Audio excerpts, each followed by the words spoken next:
I'm Mark Seifter. And I'm Linda Zayas Palmer. And this is Arcane Mark.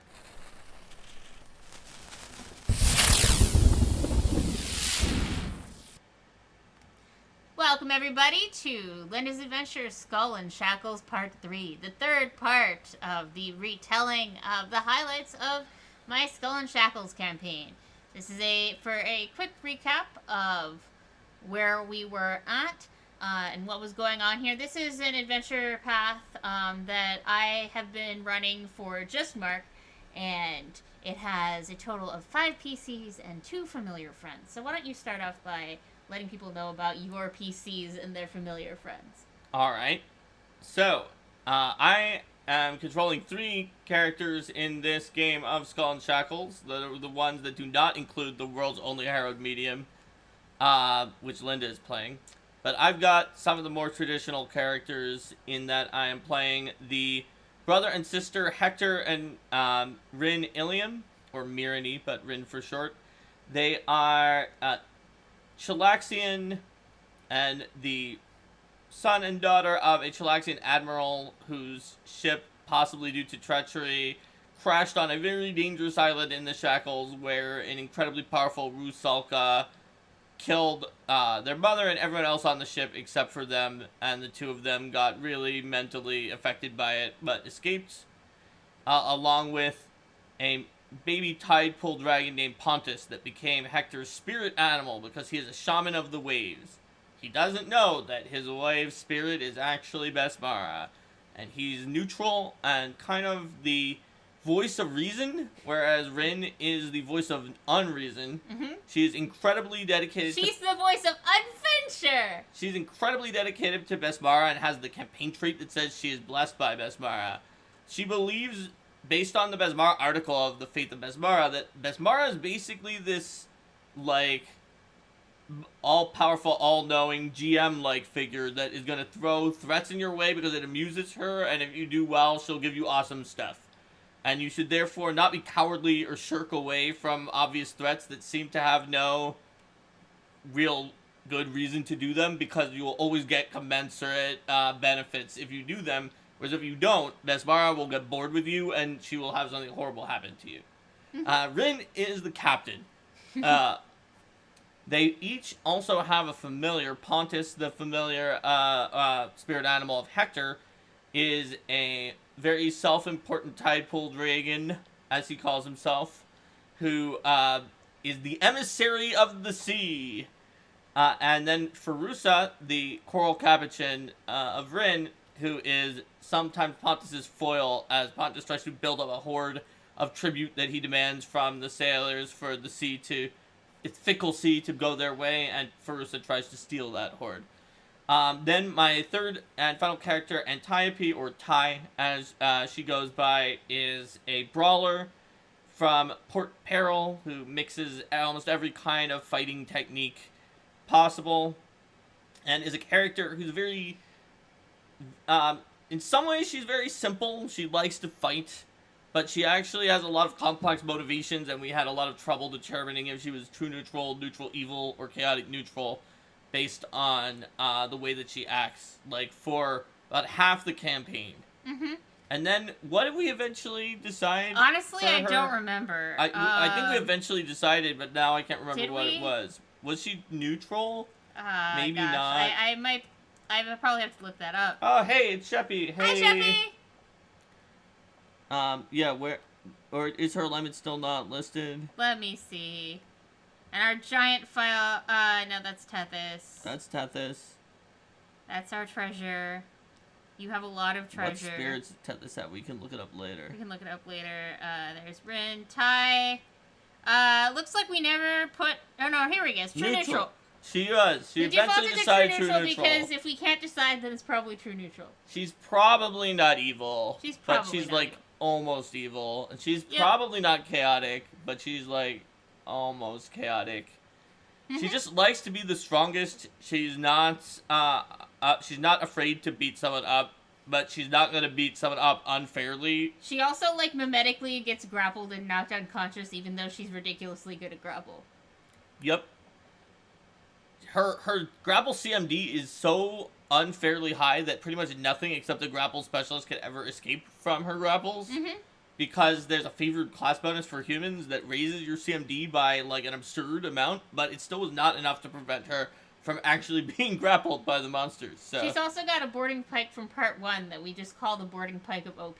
it's so powerful because it adds 20 feet to her reach that she was never planning on using boarding pike. She was mostly going to use like unarmed, but she has never stopped using it in addition to kicking people because that much reach is so powerful. She also goes by a slightly different name every day because she picks an epithet based on like her recent achievements, That's and then right. calls herself Ty the Destroyer. Or Yeah, Ty, or Ty the Scale Breaker. Yes. Or like some kind of name that's based on whatever she did. Or like more Ty the recently. wind tossed for like Yes. if you got battered by a storm or whatever. Devil's Bane if she Yes. defeats a devil. She gives herself different epithets based on what she's accomplished. She's very much into what she's accomplished, but she's not gonna like downplay the achievements of other people. She wants to earn it honestly. And she really, really doesn't like prostitutes. Or the idea of that entire like occupation. Mm-hmm. Which there are characters who have enough of that in their backstory that it causes like some tension between her and them. Yes, based on her own backstory. Yep. So Ty likes to put sort of these extra epithets after her name to showcase what she's done. She also goes as Mr. Ty because she's the master gunner. But when it comes to people who love telling stories about things, one of my PCs, Tethys, the one that Mark described as the world's only harrowed medium, because she is, Tethys is a storyteller and compulsive liar who is a medium who has her occupation is being a false medium, and she fakes communicating with spirits using crystals and symbols and all sorts, and cards and incense and all sorts of things that she knows don't actually work because she has more fun bamboozling people and occasionally throwing in that little bit of truth just to make sure Plus, that people aren't aware of how powerful she is. Yes, that and they that's think useful she's to just her. a fraud, and they don't realize she's actually a real medium. Yes. That definitely threw off Hector, who, as a shaman, gets in contact with spirits, and was like, all this stuff seems really fake, but then is like, but she's really getting in contact with something, and didn't understand why she would do that. Yes. Like, for a lot of the early campaign. We also, and the last PC is Aram, who is a halfling hydrokineticist. Our secret weapon. Yes. Which is a very useful ability to have, particularly in a game when you are sailing around on a boat and surrounded by water all the time. And he is relatively shy, prefers to generally fade into the background, but he has a special ability to speak with sharks. Yep. He's very shy, but yet he speaks softly, but he can lower the water around an entire ship and trap it forever. Yes. Or until someone on that ship decides that they're going to cast control water, in which case he just traps it again. Yes. What were all of Tethys' spirits? She has a lot of spirits. Tethys has she a took lot of like spirits. extra spirits as like Let's almost see. all of her feet so that they could have more spirits. Tethys has the champion. I renamed all of them. Something that sounded more Nautical. nautical. So these are all actually hero cards, but I renamed all of them. Champion, Anchor, Unchained, Blacksmith, Hunter, Lashing, Eye, the Eye, the Hippocampus, the Juggler, the Medusa, the Ghost Flame, the Collector, the Scout, the Sea, the Drifting Ship, the Saint, the Marriage, which I just kept as the Marriage, and the Hidden.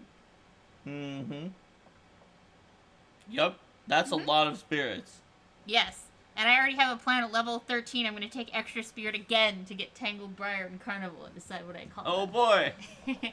We're getting there. But We're almost level 13. if I'm going to be the only one who gets to play with all these combinations, I'm going to make it as complicated as possible so I can try out as many as possible. Hey, if you hadn't been trying out that weird one with the juggler when we got into the tower of everything is a fortitude and a will save, Rim would have been in serious trouble. That's true. That's true. Everything is a fortitude and a will save is not the swashbuckler's favorite situation. It is, in fact, her least favorite situation. Very true. But her favorite situation is challenging people to one-on-one who are higher level than her to one-on-one duels and then win. Yep. Although I have to say the optimized 16th level Blood Rager almost beat her when she was level 12. Yeah, almost. Almost. It was very close. That was the hardest challenge that she'd ever faced since that random Draugr captain that kept rolling natural 20s. I did legit think that you were probably going to have to not just one-on-one fight that NPC. But you forgot that Swashbuckler is Swashbuckler. I didn't forget. I just optimized the crap out of that, and I thought maybe... You did. That attack bonus was very high. I thought maybe he'd be able to hit twice in the same round and then actually get you. Anyway. Even if you can, I can parry more than one in the same round, Linda. That wasn't my limit. No, I know. Alright, so... Let's go back to where we were. When we left our band of heroes, we were in the middle of a lot of things. Yes, and by heroes, I mean not heroes. So we have been, we at this point were we had taken some side journeys to do a couple of legendary games adventures, and at this point we were interleaving the Plunder and Peril module. Yep. With part 2 of Skull and Shackles. And all as a sandbox where we just kind of went where we wanted to, and Linda put little X's on the map for things that we knew about, and we're like, oh, this is kind of near to that. Yeah. So let's do those at the same time. I brought in a bunch of ships that were mentioned in the back matter. I brought in like some other threats. I brought in things from those adventures. I brought in like some of the treasure that was vaguely mentioned in the front and back covers in Skull and Shackles. I basically saw it as, let's see how many different adventures we can send these PCs on. So, the next thing that you had just finished parlaying with Kelazar, the Brine Dragon, which was part of Which gave us one of the clues that or the pieces that we needed for Plunder and Peril to get to the treasure of Gemma Redclaw before Captain Verosa Lanteri. And at this point, you guys decided that you were going to try to go crack Tidewater Rock. It had been vaguely mentioned offhandedly by an NPC just in a rote ritual statement. That means Besmara wanted us to do it. Well, as I recall, even when that first came up, that was still not enough even for you guys. But at this point, you had captured quite a few ships, and you were really looking for a proper base of operations to call your own. That's true. Because you were looking to have yourself declared as a free captain and have your own base, and that seemed like the best way to go about it. Yep, that did. So, I think we just lost power. Lose power? So let's make sure that we don't experience any slips in performance by plugging power back in. Doop. All right. How hard could it be? Nobody's cracked it, but that doesn't mean we can't. Just because it's an extremely well-defended harbor area doesn't mean that we can't. And clearly, of course, when you get there, there won't be anything that's going wrong, and you'll just have an easy time. I mean, all we have to do is defeat this fortress, right? Yeah. No problem. Besmara's on our side. We have Besmara's Pearl now at this point, which can tell us about particular ships. It's an artifact where if we go for a ship or a plunder on an area, Besmara will tell us if it's a good idea. And so with the Dominator, the Chelish pirate hunting ship, Besmara said it was not a good idea, so we didn't do it. Yeah. When it came to Tidewater Rock, Besmara thought it was a good idea. And this came from one of the legendary games adventures. Which one had that? It was the one with the island. Terran's Crown. Terran's Crown, yeah. Yes. So, we could just do whatever Besmara says. And Besmara said yes. It was such a convenient item for Mark to be able to be like, hey, GM, is this thing beyond our level right now? And I could be like, yup, or nope. Rin will just do whatever the Pirate Queen says. Besmara, who's also That's true. one of her most trusted confidants.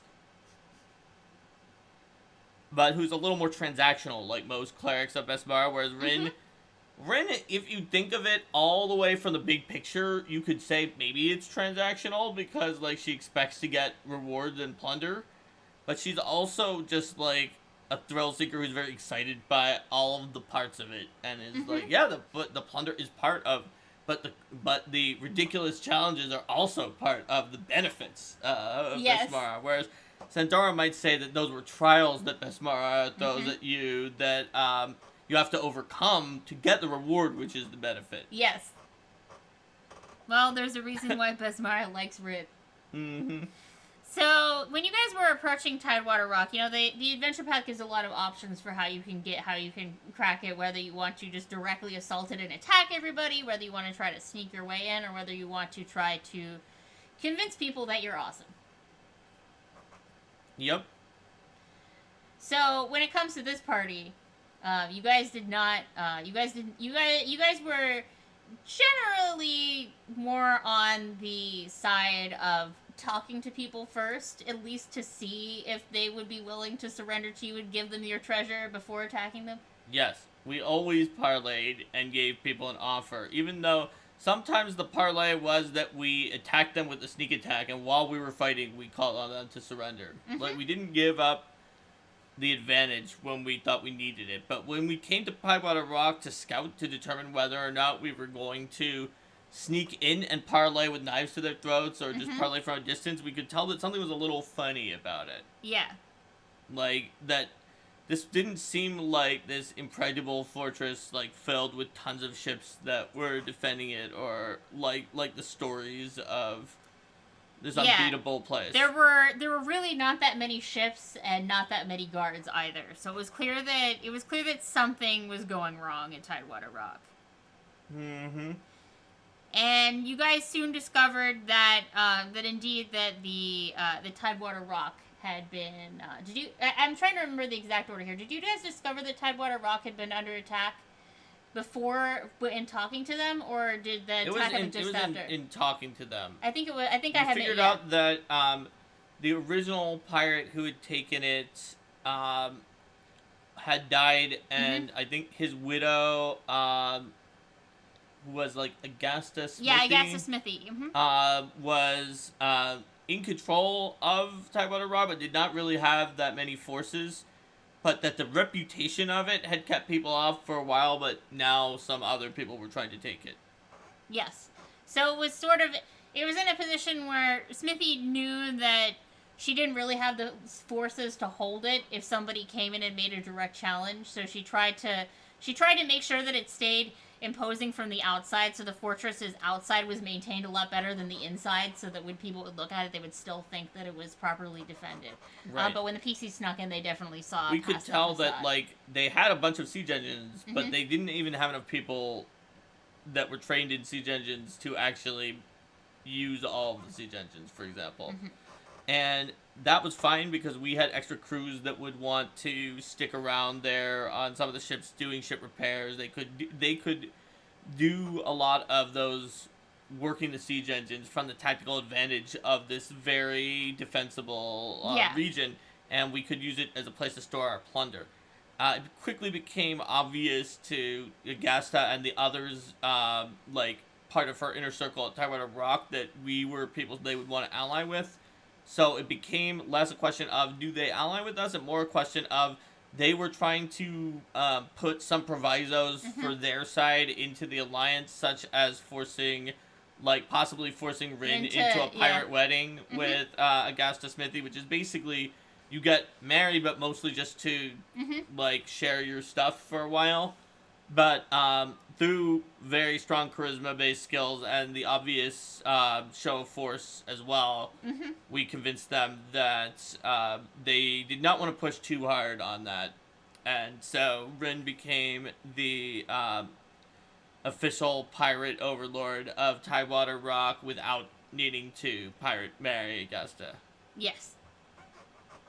Now, I'm trying to remember now if I ran this event right now. I feel like I may have run it later, the Sahuagin attack on Tidewater Rock. I think I waited to run that until the PCs weren't directly there. I think that we had to play some of the backup characters. And then you were playing some of the backup characters in that one, yeah. Because I realized that, that's right. Because I realized that the Sahuagin attack, you guys were just completely trounced, even if I had buffed it up a little bit, if it was like anything that was reasonable for a Sahuagin attack on this area. So that's right. So and what it I did didn't was, make sense that yeah. the Sahuagin would attack exactly the same day we decided to Yes. come there. So what I did was I made that be a little bit later. And I tied it into some of the Husuhugan based stuff that happens later in AP. And so I had the PCs take on the. But not much later. I had the player, Mark, take on the role There's of. still the PCs. The PCs, yes. Of some of the NPCs who. Oh, were yeah, I part guess of you the did crew. have the Yes. player do it. The player take on the role of some of the NPCs who were part of the crew to do that fending off attack. That's something that I did in Kingmaker 2, and something that I just kind of like doing as a part of my campaigns is having those little sessions where the player or players take on the role of NPCs that have been supporting them along the way and get a chance to expand those characters out a little bit and see how the people that they have been leading more toward greatness are flourishing. There was also a section where we were racing Verosa for the last two pieces of what we needed, I think. And they were very far from each other, where we split up. And so a team that included Valvarisa and Bethany. Valvarisa and Bethany were the leaders of that group. From the, whatever the name of that Taldan ship is. Ginger Bell. Yeah, from the Ginger Bell. If you've seen the last episode, you know they are very different than the originals from the AP. So that team actually went and wound up fighting like a crab swarm and they were climbing while doing a crab storm, and there was wind, and Valvarisa almost fell and took a huge amount of damage, but Bethany was okay with balancing because she was a rogue. Yep. So they had to do that while the main team was doing a different thing. And so that was another time that we did a split screen. That's true. We eventually, by this point, like, we were building up a fleet because every time we found a ship, we captured the ship, and we didn't sell them. We would just keep all of the ships that we found and just built up this fleet of pirates that were constantly following after us. And it is good because the sort of very fast growth speed of the amount of money you get for playing higher level adventures meant that we could still give the crappy low level sailors about the same amount each, which was a very high amount for pirate sailors, even as our crew was building bigger and bigger, because it was about the same percent of our overall loot. Which definitely helped with recruitment efforts because you guys paid a lot more than most pirate crews would. Yep, because the game talked about, like, 1 unit of plunder is this much, and it's assumed that you give some of it to your crew or whatever, and you don't have to pay them. But we then, on top of that, as every time we sold a unit of plunder, gave a certain percentage to the crew of the ships. And so, I saw that we were getting plenty of money, and we wanted to be, our crew, our officers / Rin wanted to be super generous to our people because they also knew they were following a captain who was going to just take massive risks and just do whatever Besmara wanted, and Besmara gives a reward, but it's a reward for all who take those risks. Also, people who are well paid and get to go on adventures that seem to be universally successful are a lot less likely to mutiny. That's true. So far, we have a 0% mutiny rate, which is pretty good. I mean, why would anyone mutiny when anytime that you're back with this crew, you hear all the tales about how the PCs destroy everything and this ridiculous thing that we've just done. It's like, here's these 3 other ridiculous things they did after setting sail for one time just over a few weeks. It's like, how did they even run into that many things? But we do a lot of recruitment via people that we attacked and gave them the choice to join our crew, if they surrendered, to join our crew or just leave somewhere else, and they joined our crew. So some of them could have some resentment, but generally they're being paid way better when they decide to join our crew than they were before they got attacked. Well, they would have to. Like, pirates attacked us, and now they've quintupled my salary, and I'm doing the same work, except for that. Also, I'm more protected because these high-level people are here handling any threats. The ocean being more full than it should be, the TV trope that Kitsune Warlock points out. But it made sense for us because of the fact that Rin's beliefs were, like, Hector was always saying, Rin, we can't just go do this. Most pirates just sit around for weeks before they find even one ship. And Rin is like, no, but if we go on these wild goose chases, there will be wild geese that we find because Besmara will put them in our path. And so, And so I embraced that and just Hector like was set the them voice ships at a ridiculously high rate. Hector was the voice of reality and not TV tropes, and like, no, this is what piracy really is, and this is how likely it is, and here are the probabilities. He had very high in all three mental ability scores. It had like the only character who had any int really in the party, and Ren would always be like, nope, Besmara, and then she would always be right because we live in a world that's a Pathfinder game and that is not actual pirates. And where Besmara exists, and where there's a GM who's basically Besmara. Yep. So it was great because Hector was the voice of reason, but he was actually always wrong. And everything he said made sense, but everyone's just like, yeah, well, no. And then she was right. Yeah, well, we're just gonna sail off in this random direction. Or not this random. We're gonna It's sail never up. random. We're There's gonna always sail a up thing toward a treasure, and along the way, we're gonna run into 2 more ships we can loot. Yep, we found a message in a bottle. Let's go to where that seems to be leading. And hey, we found 2 ships to loot and this other secret treasure while we were there. The world of pirates with exclamation points, not pirates. Exactly. Yes, definitely. So we wound up getting this cool base that is just like named in every time that you break a bottle over a new a pirate captain in the Shackles. So it's very famous. And we had established that base. That was good. We could use some plunder there. But we needed to sell some of our plunder to actually like get money for our crew and to buy new things. And you can't do that in Tidewater Rock. So you guys decided that it was time to go to Port Peril. And For while the you first were time since being press ganged in Port Peril. And while you guys were doing that, I mean, you had a base with Tidewater Rock. You had a bunch of ships and things like that. It was time to go over and be like, I should be a free captain now. Yep. And to take the test to prove that you are worthy of that letter, Shackles' letter of marque. That's right. So Rin wanted to get her letter of marque, which is in part 3. So Linda just continuing the sandbox, like, okay, yeah, we'll just do this bit from part 3 now. So we jumped into part 3 to do the test. Don't worry, we'll be back to part 2 in Plunder and Peril, and also this Legendary Games stuff that got tied in, although we managed to stave off that one Legendary Games adventure by, I think...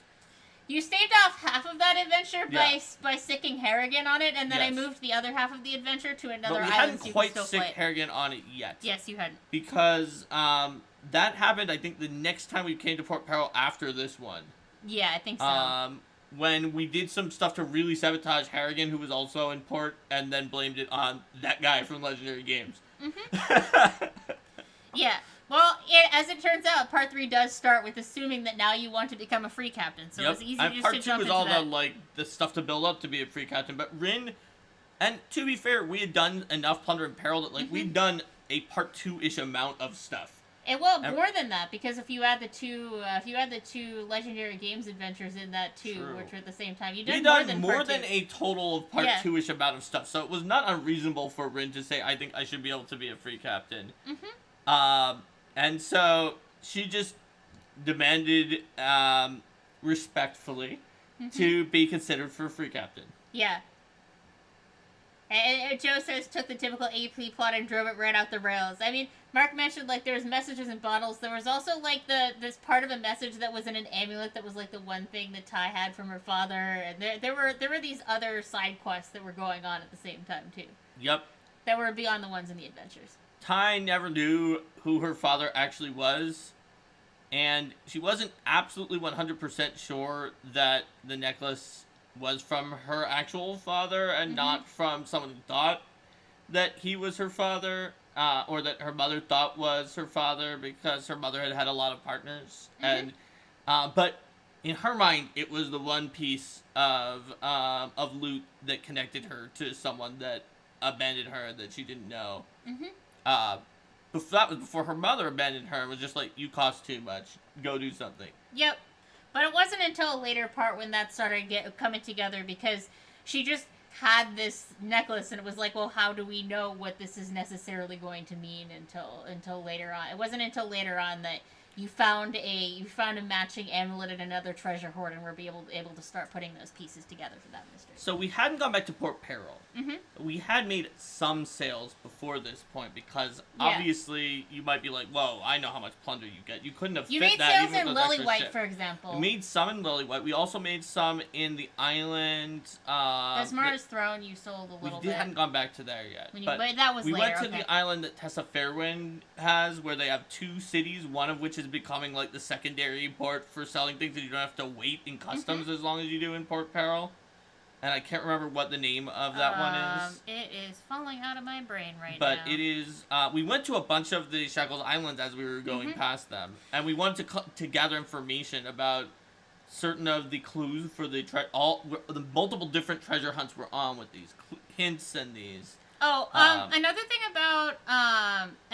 about Skull and Shackles and Plunder and Peril is that Plunder and Peril has a really awesome map of the Shackles in it, which was super useful when running. It was super duper useful when running the Skull and Shackles adventure. Is it from the Isles of the Shackles campaign setting, the one that's in Plunder and Peril? Is it completely new for Plunder and Peril? Where is it? I'm not seeing it in this particular download set. I know I have the physical copy elsewhere. I think it was a more detailed version. Yeah. I'm almost positive, so. So, whatever that island was, let's see. Motaku Isle? Tessa Fairwind Island. I can figure that out using it. So, it is, on Motaku Isle. But she has two, it looks like it says here. But she has two, big cities that are on there, right? Yeah. And one of them was becoming sort of a secondary to Port Peril. Yes, it was Quent. She was Quent. Second largest settlement in the Shackles after Port Peril on the north coast of Motaku Isle. Shelter from the storms. Ruled by Tessa Fairwind. It's got all sorts of things here, including Callistria's House of Stolen Kisses, where the sacred prostitutes of Callistria apply their trade, a.k.a. not Ty's favorite people, but that become important in the AP. Yes. So, yeah, we went to Quent, and we did some sales there, and Rin also talked to Tessa Fairwind a little bit. She later talked to Tessa a lot more when Tessa had some ideas for her, but Tessa... At that point, yeah, Tessa was more just kind of amused by this plucky upstart pirate. Yep. Who seemed to be extremely lucky. Tessa also liked Rin, because also if you're extremely lucky, you might have Desna's favor, too. Yes. So Tessa was willing to speak up for Rin. The fact that the High Priestess of Besmar's throne said that Rin was chosen by Besmara, Tidewater Rock being captured by Rin, the fact that she had a pretty big fleet. Like, this was a lot of reasons that would make it weird for the Pirate Council as a whole to say no to giving a letter of marque, especially since he's kind of a racket and you pay them a lot of plunder to get the letter of marque, which we had enough. And they kind of, like, usually give you the chance to take the test, even if you're crappy. If you give them the plunder so that you can fail, and then they'll be like, oh, well, I guess you have to pay the plunder again to take it again. But they do have some basic tests that they have people do, like a test of they have like a game of cards to showcase like your luck and your talent. They have a rigging climbing test. They have a test where you have to fight against a wasn't it like a giant monster? Yeah. What was it? Marsh giant it was. Oh yeah, it was literally a giant. So showing off some of your piratey skills. And then, and once you pass those, which those were pretty easy for you guys, because you guys were also, like, I didn't have to scale this up, or I didn't have to scale this down or anything like that. You guys had the skills for it, for sure. You guys were able to receive your letter of marque, and the Hurricane King, Kardrak Bonefist himself was present, which was the first time that the PCs got a chance to see that, old Bonefist had seen better days. He was really drunk and grumpy and didn't really seem to be all there. And was flying into a rage over tiny things. Yep. And he kept yelling for silence and people didn't listen to him, so he shot his pistol into the air. Yep. His buddy Goldtooth was not always the happiest camper either. And he required you all to tell some stories of your adventures before everyone, which just to make sure that the assembled pirate council members generally thought that you guys seemed cool, and that was a no-brainer that Tethys would tell those stories. Yes, so and Tethys definitely told those stories. And they were a bit incredulous because your stories were so ridiculous, but you were able to bring some proof in the form of, like, Thesmara's Pearl, which I have right here. And eventually convinced them that while they didn't necessarily believe everything that you said, they believed enough of it that they were like, yeah, these guys are legit. Just give them a letter of marque. Haha! So we became official free captain and free mates. Yes. And that we did not do just yet. I think we may have done that the next time we came into Port That was Peril. the next time you came into Port Peril. The stuff about a bar brawl and stuff like that. We skipped that because that would have pushed the plot forward too quickly. So I didn't have that event happen until the next time you went into Port Peril, so that we could go back into the Part 2 sandbox without being rushed. Honestly, like, normally, I'm sure you could go to Port Peril without any of Part 3 happening. It's just that the PCs wanted Ren to be a free captain, and so we did that. We went for that, like, sooner than normal. Yes. So, then at this point, you guys went back into Plunder and Peril. What about, is the Famished Maid a ship? Famished Maid.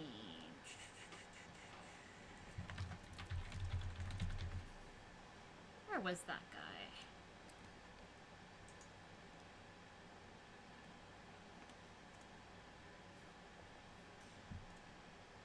Yes, the Famished Maid was another ship that you guys fought against, a Chellish vessel. Aha. A Chellish vessel that you guys attacked. Yep. And they decided that when they were losing, they would try to set the ship on fire. And so you guys had to stop that. Fortunately, you had a hydrokineticist. And you were able to rescue the pirates that they had decided that they would rather kill than allow to join a pirate crew. And shocker of shockers, those pirates decided that they wanted to join you guys' crew after that. Yep. Like, their attempt to burn their own ship was a miserable failure. Yes. So, yeah, that's right. That little ship came in at that point. And then we had Warvel's Folly. Back to Plunder and Peril. Warvel Lanteri, the husband of Verosa Lanteri, pirate husband, who she had killed and tried to take his leads to the treasure of Gemma Redclaw. He had been shipwrecked on an island, which he called Warvel's Folly. And he was stranded there for quite a while. And so Lanteri knew that that he had hidden one of the pieces of the treasure. But so did her Jinx Eater, the former Jinx Eater of Warvel, Hyrax Snowfeather, who had joined with us. And so he told us that we needed to beat Verosa to that piece of the key to the treasure that Warvel had hidden away somewhere on in the island where he had been wrecked, or maybe it was just still there and he had left it, or it was unclear. But Warvel told Jinx Eater that that's where he could find one of them. Now I believe this Carcanoid swarm, where you were, I believe this is actually the one that you guys sent your side party to do, because this is the one that had the Carcanoid and the Carcanoid swarm. Warvel's Folly. This particular part of it, this event where you were going to get Harkalam's peg leg? Yes. Yeah. That's correct. Because we need to figure out more about where the Folly was, because he didn't tell his wife or his Jinx Eater where it was. Yes. And there was some other person who had a peg leg, but who had been hanged at some point. And yes, we sent the other group. What we did was to save time. We figured that we could beat Verosa to everything if we sent one group up towards the region where we knew that Warvel's Folly was, while the other group went towards Bismarck's Throne in the opposite direction to find the peg leg. Because then they could use sending to send a message to the group that was already there, and that therefore it would go twice as fast as anybody could go if they didn't do that. And also there were some other things that the main group could hit on the way. And you had already done Kelazar the Brine Dragon at another time. You guys fought against the Commandant Weird, which I believe we talked about. We didn't fight the Commandant Weird. You communed with the Commandant Weird. It was causing lightning and problems, and Pontus earned his keep by going up and being an emissary of the sea. Like, he might have been the butt of everyone's jokes for saying he's the emissary of the sea and being a little bit of a pompous dragon, but, like, he didn't just, when there was actually a sea creature / elemental, say, oh, you guys handle it. He went up there and took electricity damage and actually successfully diplomacied the Commandant Weird and figured out what was going on. So, yay, Pontus. Yes.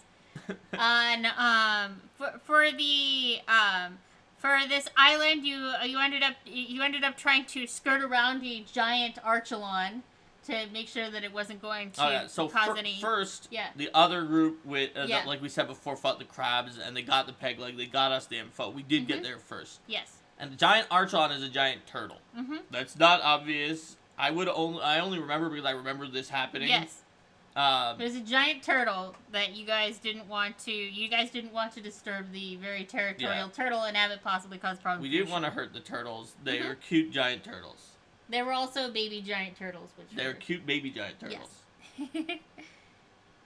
And there was a you guys ran into, I believe she was a merc? A Triton named Jenna Sarah? Jenna Sarah, yes, who was having some trouble with her injured hippocampi. Weren't they being attacked by the sea? Yeah, they were being attacked by sea cats, and she needed help to get them to be able to escape. You guys met up with some lizard folk who lived on that island. And Warvel had, like, lived among the Iruxi there. Yeah. And learned from them a little bit about what they knew, if I remember correctly. And that's right. They were willing to talk to us, and they had us come into their to their village and talk to them. And I think that there was storytelling, and Tethys told pirate stories. And they decided they liked us. Yeah, they also asked you to help. They also asked you to help deal with some catches who had been raiding their their home and stealing their eggs. We were confused because they thought catch was CATCH, but it's KECH. It's a different kind of monster that is like a jungle monster that lived on this island, if I remember right. Yeah. And are they good at sneaking around? Yeah, and they like to crouch up in the branches in the trees and leap down. And they've been stealing the Iruxi eggs and causing a lot of problems. And so we agreed to help them and not raid them, which some people had. Were the adventure assumed you might attack the Iruxi if you like to raid villages, but we were friendly and we were gonna go attack the catches and help them out. There was a rope bridge which had the distinct characteristic of not being rickety and not. I know, being we were so surprised that the rope bridge didn't collapse. They were really suspicious. Every bridge in Pathfinder except for this one collapses. So many perception checks, and yet it didn't collapse on you. And then you reached sort of the this monastery that was like a Gazra monastery, right? Yeah, it was originally a temple of Abadar that was then reconsecrated to Gazra after the missionaries of Abadar decided that this wasn't the place where they wanted.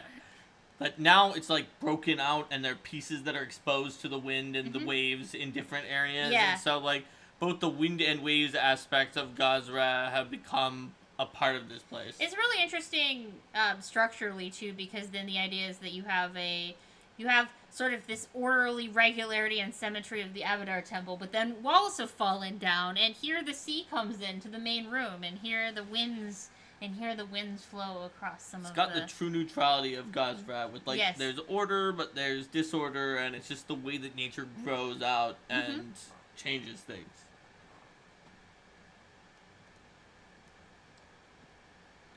Yeah, you guys, and you guys generally were fairly peaceful as much as it could be here with the Mudlord, who the Mudlord who generally tends to attack intruders. But I believe you guys were able to. I believe you guys were able to calm the Mudlord down, but you were not able to get the. Didn't we like? I think we brought like I think you brought a holy symbol of Gazra. Yeah, I think you did. And because we you were showed able to tell. You were able to tell from the architecture and other things about this and place talking that it was to a the temple, and Uruxi. talking to the Uruxi that this was. Yeah, I think the Uruxi actually told you that like you don't want to go up there and mess with them. Yep. Without proof but we that also you're faithful. we proved that Aram was Aram is a hydrokineticist, okay, but his expanded element is air. Mm-hmm. He went water lightning, so that means that he is an he is a wind and waves kineticist. Okay, so we convinced the priest of Gazra that Aram was a being whose powers were very much in tune with Gazra. Because of his unlimited ability to control the wind and the waves.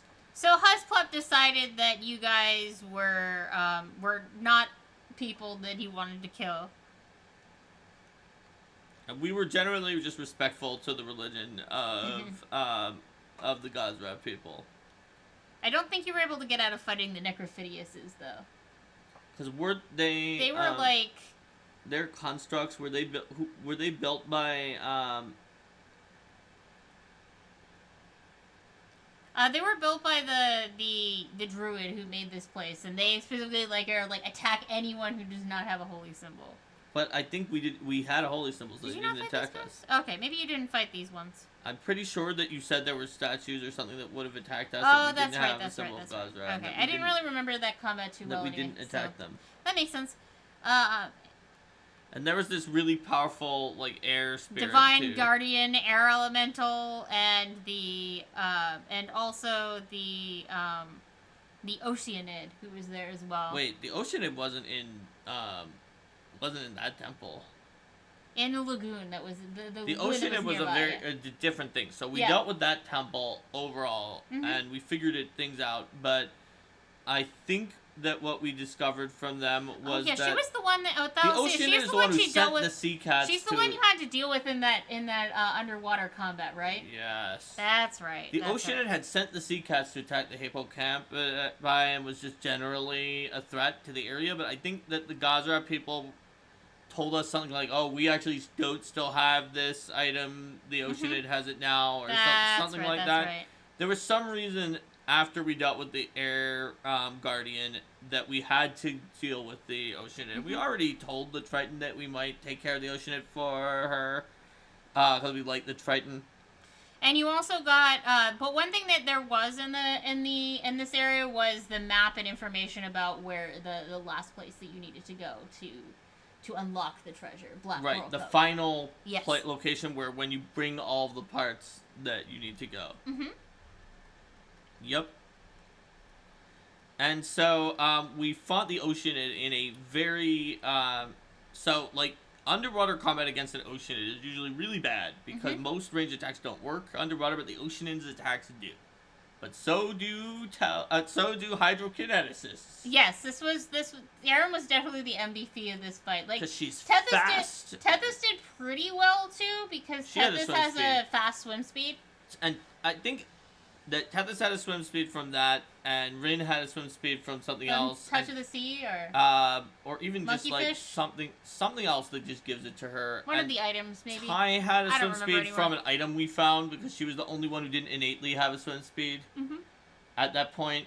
And so we had swim speeds, but the Oceanid has a very fast swim speed and a ranged attack that would have been a serious problem. But thanks to Aram, we were able to defeat the Oceanid and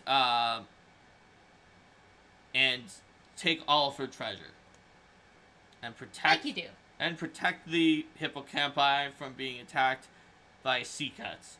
Yes. So that included the piece that we needed of the key to whatever you said that place was, because that's definitely Black Coral Cove. Black Coral Cove. Yeah, to the key to Black Coral Cove. We got a piece of that. We got a bunch of other treasures. She gave you this unique item. The Triton gave us a unique Lesser Horn of the Tritons, and I think gave us like a baby Archelon, because she said people were trying to steal the baby Archelons.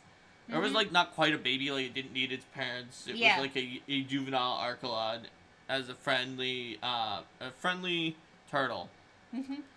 To join you along with the Marrows in the giant group of everyone that was sailing along with your ship underwater. So if anyone decided to do an underwater ambush on you guys, they would have been bad news bears for them. That's right. I mean, why would they want to do an underwater ambush on us? So that was that whole big island. That was actually a pretty big chunk of stuff that happened, and a pretty big chunk of XP. Yes, it was. Where did we go after? Right after that, you encountered the siren. Oh yeah, what was her name? Jella Zindra or something like that. Yeah, something like that. So there's a siren that's normally in Plunder and Peril. Yeah. Named Jella Zindra or something like that. And Jacindra. That's it. So Jacindra was a very lonely siren who didn't necessarily eat people so much as entrance them and force them to stay on her island with her siren-like songs. So we offered Jacindra a primo spot in our crew with treasure and the ability to go to cities full of people where we would give her I forgot about this guy. We should have mentioned this. So, when we were in one of these ships, I think it was one from Legendary Games, there was, like, this guy who seemed like he was a valet or something like that and was pretending to be nice to us, but he was actually an evil alchemist who tried to poison and kill us. That was from Spices and Flesh. Yes. And he actually was an evil alchemist who tried to kill us. So we basically locked him up and told him that he had to earn off his life debt from trying to do that to us by virtue of just making us extracts all the time. Yes. And that if he ever tried again, we would notice, and that we would notice, and we would add more to his debt. But that if he did earn his way back, then he could leave, or he would start getting shares of the loot. So we did have this alchemist who was giving us extracts that we kept using pretty continually. And importantly, one of the things an alchemist can do is give a bunch of extracts of Alter Self. That's one of the alchemist spells. So this could allow Jacindra, if she guzzled down enough of these, timed over the right number of minutes, to just like be not even a siren, but just like some human in the human city. And not be, like, noticed and called out, oh, it's a siren. Let's attack. Let's attack. She's a siren. And we also told her that we were close to getting some higher level polymorph that would last for longer if she wanted that too. So, our flagship, just because Jacindra was very dangerous if she decided she wanted to turn the tables with her siren song, very high DC, affects everyone in a huge radius. So, we brought her on our flagship, and this also turned out to be very useful because she didn't turn on us, and she has a ridiculous siren song. And so we would have her expose our sailors to the siren song so that they became immune for 24 hours. And then we could use siren songs on enemy groups. And she had bard songs if we needed to, if we didn't have Valvarisa, who was a bard, which we didn't because she was on another ship by then. But we sometimes brought her to shore. And just Jacindra was one of our most effective, like, random recruits onto our ship. She also had a bottle of messages, which I popped a secret message in. Oh yeah, it was the one you read off from Legendary Games, the Rin who is in Legendary Games message that you read the last time. Yeah. Was in Jacindra's bottle of messages, which says, oh, you can put an idea for another adventure in here. And naturally I did. And you did. You gave us a puzzle that we had to try to figure out. About follow blood signs. On Shark's Tooth, yeah. Tooth. You wanted, it went, yeah. Yep. So we got yet another puzzle, which was cool, and Jacindra just joined our crew. So that's how we dealt with that siren encounter. Yes. Let's see, what did you guys do next? Yes, the Thresher. That was one of the... Oh yeah, the Thresher. Yes, that was that's when you started dealing more Was that the more in ship earnest that with had the Sahuagin? yeah, more in earnest with the Sahuagin. There was a Sahuagin ship that So right, I think that what happened was that the Sahuagin had attacked Tidewater Rock and the Yes. NPCs held it off. But we knew that there were some problems with Mhm. Sahuagin, frankly, just in general. yeah. And in specific, we ran into this Sahuagin ship as we were sort of sailing south from where we found Jacindra. We were going sort of off the shore of this island that's known to have a lot. Was it Shark Island? It's one of the ones Yeah. that has a lot of Sahuagin. And it was around it was also part of Follow Blood. So you were trying to figure out the riddle that had Follow Blood signs on Shark's tooth as part of it, and you figured that probably had something to do with Shark Island. Right, and we were in the area. So we run into the ship, the Thresher, that actually has Sahuagin on it, and this woman who is like very messed up. Yes, Isabella Inkskin Locke. Yes, that's her name. But my best recollection is she was very messed up. Yes, she was.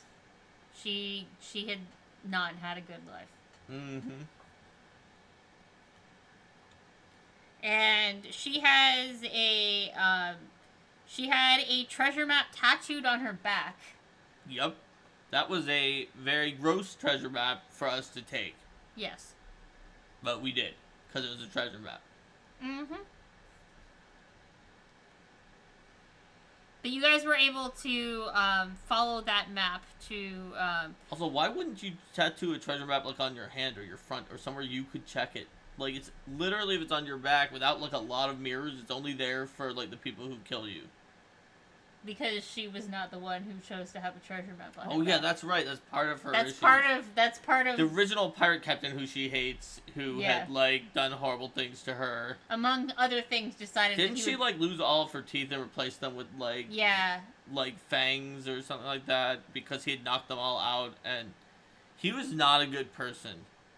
Yeah.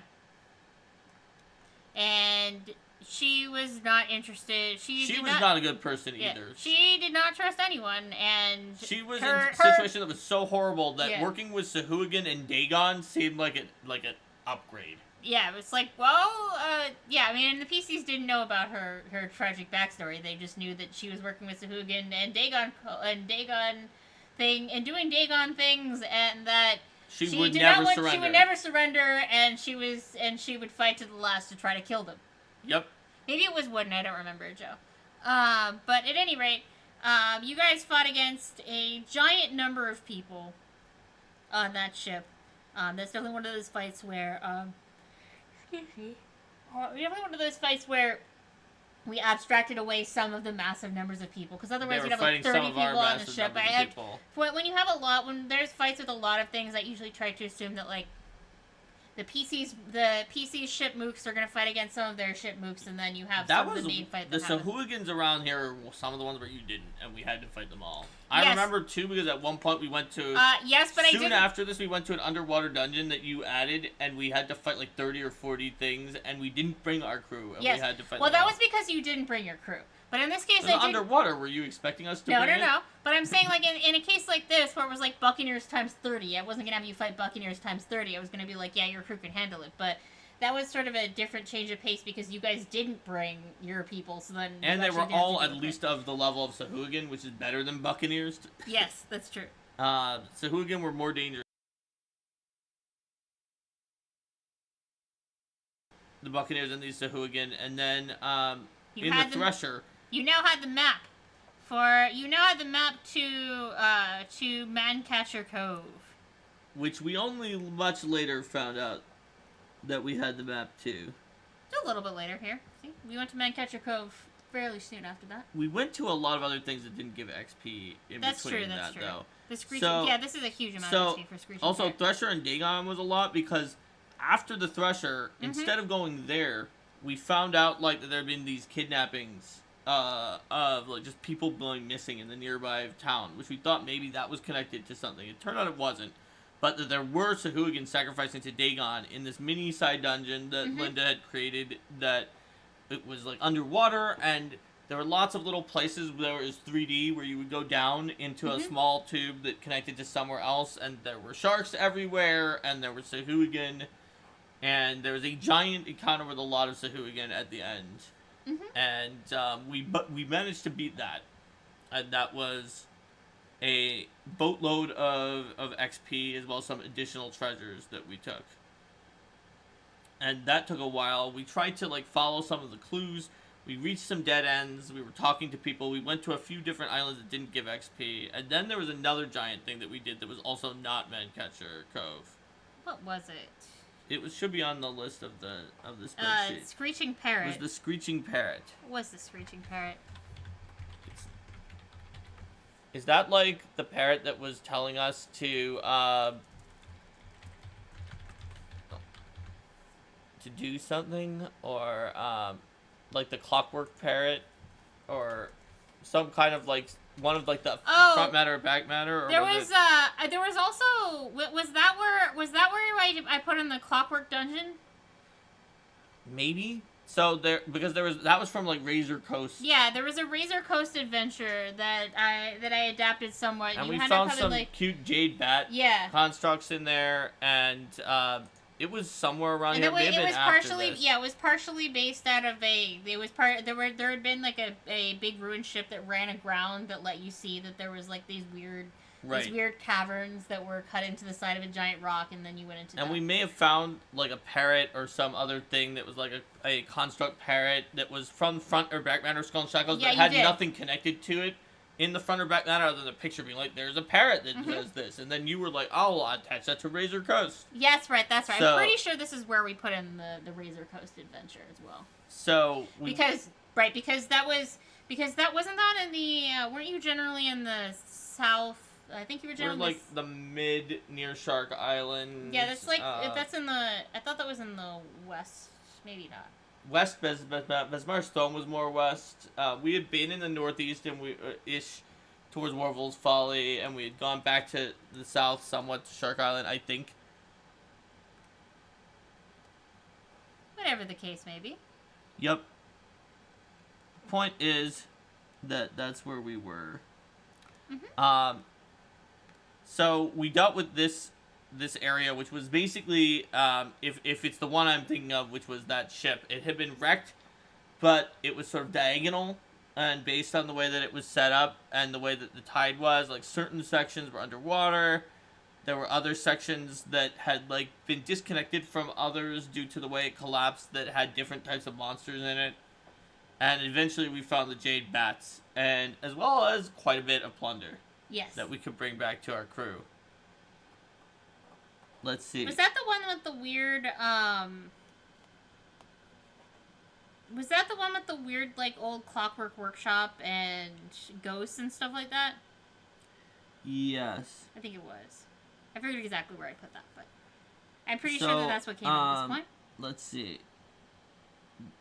Here's a map that we're looking at Shark right Island's now. over here. Yeah, we were there in Shark Island. The Smoker, and we had gone through this area. Yeah, yes, exactly. That's right. Mm-hmm. So we were actually pretty west. You were right. Yep.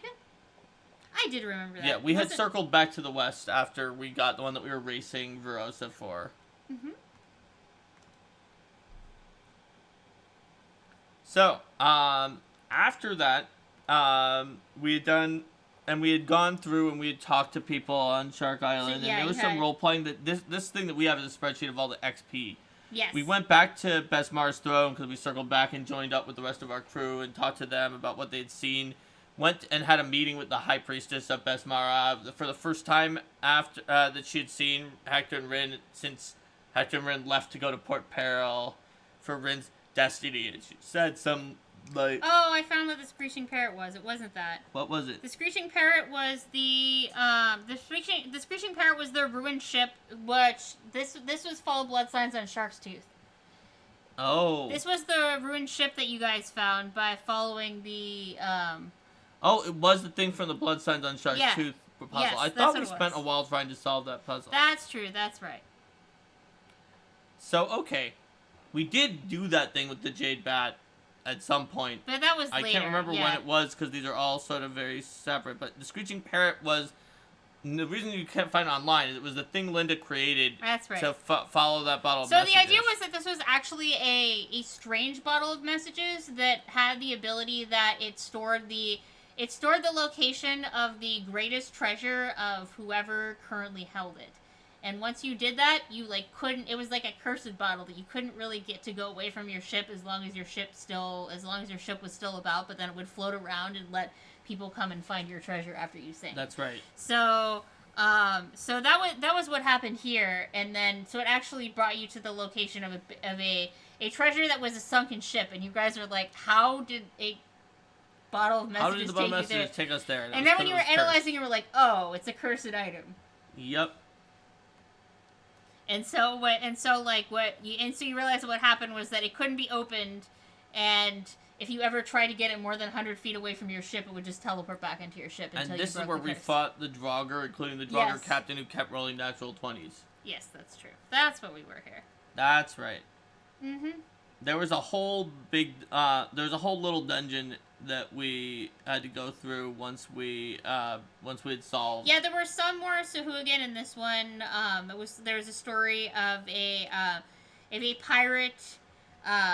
You were able to find the brother of the pirate whose ship had sunk as a part of your investigation into what had happened here and what's the deal with blood signs on Shark's Tooth, because the blood signs on Shark's Tooth was actually the bottle had magically written clues to try to get people to come there. So blood signs on Shark's Tooth means sort of blood in the sense of not violence, but blood in terms of our pirates are being raided by Avondale. Pirates are being raided. Oh my gosh.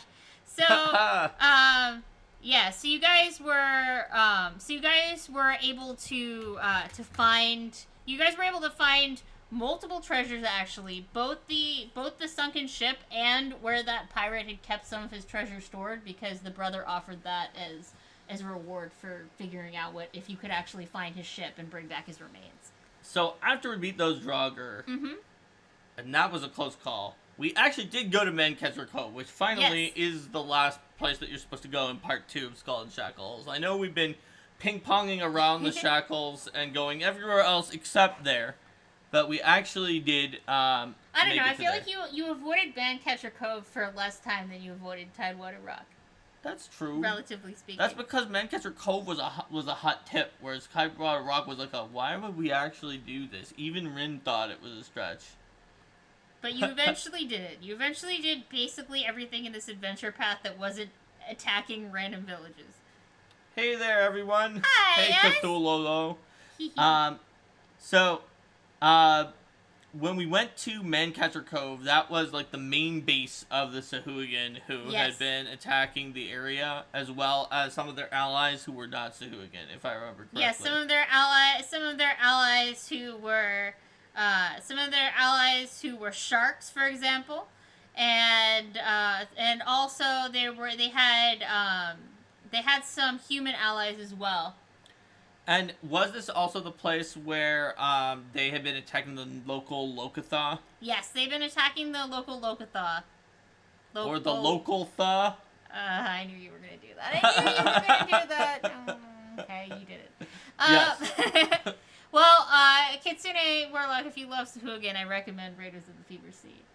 You can have Sahuagin so you can Sahuagin while you Sahuagin. Yes, that's true. And you can even Sahu again after that. And naturally, because this is a pirate adventure path, you had to fight someone named the Ancient Mariner. You just had to. Yeah, why would you not do that? Wasn't the Ancient Mariner the one who was on that ghost ship that you have to figure out how to actually defeat it? And he was he was an advanced mummy of the deep. But this is totally different than Mancatcher Cove, right? That was just a ship that came after us sometimes. No, that was a different one. Oh, that was a different one. Okay. Yeah. Oh, no, you're right. I was getting confused with what you were talking about. You were talking about the ghost ship, weren't you? Oh, yeah, which we didn't deal with yet. Right, no, the Ancient Mariner is different. He was in the crypt. In the adventure card game, they use the Ancient Mariner in the same adventure. Yeah, they do. But it's actually a different thing. This you're is right, the encounter. you're right. Yeah. It was the thing that they blocked. The Sahuagin had like blocked and he off. had one of those weird deep platinum pendants that were connected with to Dagon and like the Dagon, inky darkness that had been yes. oozing out of him. That's right. They had blocked it off, even though they liked Dagon because it was so dangerous. Yes. There was those too pendants, many ancient mariners. Yes, it was those pendants that gave you that sense that there was something going on with Dagon that was connected to the Sahuagin. And I also sort of upped the presence of Sahuagin and the connection to Dagon even further from what was in the AP because I wanted to forefront Dagon a little more based on some of the stuff I was doing with Harrigan. And Harrigan having decided to commit himself to Dagon to try to escape hell. That's right. So we were working together with the Locathal. Like, didn't they ask us to help them find, like, someone who had been kidnapped from them? Was it, like, their leader or their eggs, or their leader and their eggs? I can't remember. It was a fairly standard someone's been kidnapped, please help. So what we did was we took control of the Sahuagin. Also. Mm-hmm. We didn't kill them all. We just defeated their leaders and humiliated their leaders. It's a fish princess, according to Kitsune Warlock. Mm-hmm. And there you go. We humiliated the leaders of the Sahuagin, who were already, like, some of the Sahuagin were, like, iffy about this Dagon stuff, because they're usually lawful. So we convinced the rest of the Sahuagin that they need to work for us. Because we pay better than just being random Sahuagin, and,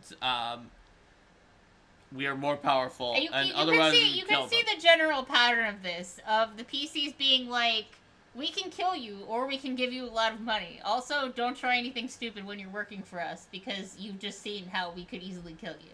So then we also strongly allied with the Locathal, like the Locathal matriarch and princess that we saved. And they were happy because not only did we defeat the leaders of the Sahuagin, but by taking control of the Sahuagin, we ensured that there was not a threat of other Sahuagin from the area, because now they had to listen to us. Mm-hmm. And which made things a lot more peaceful for them. Yep. And there were a whole bunch of, like, named powerful Sahuagin in there that had, like, special abilities. The Matron and Krellort. Krellort, that's right. All sorts of dangerous folks. And, of course, Rin liked to duel against, one-on-one against leaders, and the rest of the party fought against other very powerful, dangerous things. There were also those, Tojanita, the giant... Oh, right. We made friends with the Tojanita. It was like this weird it's a weird giant, like, water-based creature that has, like, what body parts does it have? Like a crab and I think it's crab-like. Yeah. We definitely... I'm picturing it as, like, a giant, colorful crab creature, but yeah, let me look at an image of it. Yes, it is a giant, colorful crab creature. And that is what I thought. And we definitely had the Tojanita join our party. Mm-hmm. Join Team Swim underneath the boat with everyone else. They're crab, snapping turtle combos, elemental beings made of water, bound into string. I mean, by this point, you had enough tag along underneath the boats that you started splitting your forces out, so that you had under boat forces for all of your ships. They have an ink cloud. They're very cool, and there's certain things that they like. This one, I think, really liked cooking or, like, food and wanted different kinds of foods, and so we offered the Tojanita all sorts of different meals and treats from the different places we were going to travel in, and the Tojanita was very happy. Oh, Linda, if you think this was our craziest thing that we added to... No, it was not. Yeah, we're going to get there on some of the later parts. Let's just say that once we finish part 4, anyone who tried to steal the treasure from the horde that was on the main flagship was in for a horrible surprise. We'll get there. A horrible surprise. So we defeated the Sahuagin there and took control. Mm-hmm. And allied with the Locathal, got the Tojanita, and that sort of ended part 2, but not the other things because we had all sorts of balls we were juggling at that point. So for us, it didn't really feel like it was like, oh, we just ended a super significant major thing. Yeah, This was just this side thing we were doing with Sahuagin. Nightcatcher Cove did give 10,000 XP per PC. Oh, it was a hard fight. But the Thresher and the Dragon, the Thresher section and the Dagon stuff that you did for gave almost that much for the message in the bottle quest. Or so. that was Screeching Parrot. Yeah, sorry, the Thresher and Dagon gave, and then the Screeching Parrot gave over half. Yeah, so it was rough. Mm-hmm. There was a lot that went on with that, but it didn't feel like now we finished part 2. It was just more like it was toil day. Yep. Because that's Tuesday in Golarion. You're always running into adventure on the Andromeda. Yep. I think that's probably, since we reached the end of part 2, though, a good break point. I think that makes sense. It'll make it easier for us to keep track of where we were. And next time we can deal with Records of the Mirage and the Goral Ray. Yes, the Adventures in Goral Ray, the Bride Banshee, and all sorts of things that went on. There are a lot of fun side things there where we were getting toward. It really took a while before Plunder Peril fit together, which made it feel like I had this sort of nice background meta arc. Mm-hmm. Rather than just you got part 1, you got part 2, you got part 3, 4, now it's done, now we're going to go there. It was more like, you have these clues, okay, when are we going to go investigate this? Well, this depends on, when do we find our next piece, and once we have all the pieces, then we can try to converge and stuff like that. So, yes, please, and let's say goodbye to YouTube. Let's say goodbye to YouTube. Bye, YouTube. See you next time.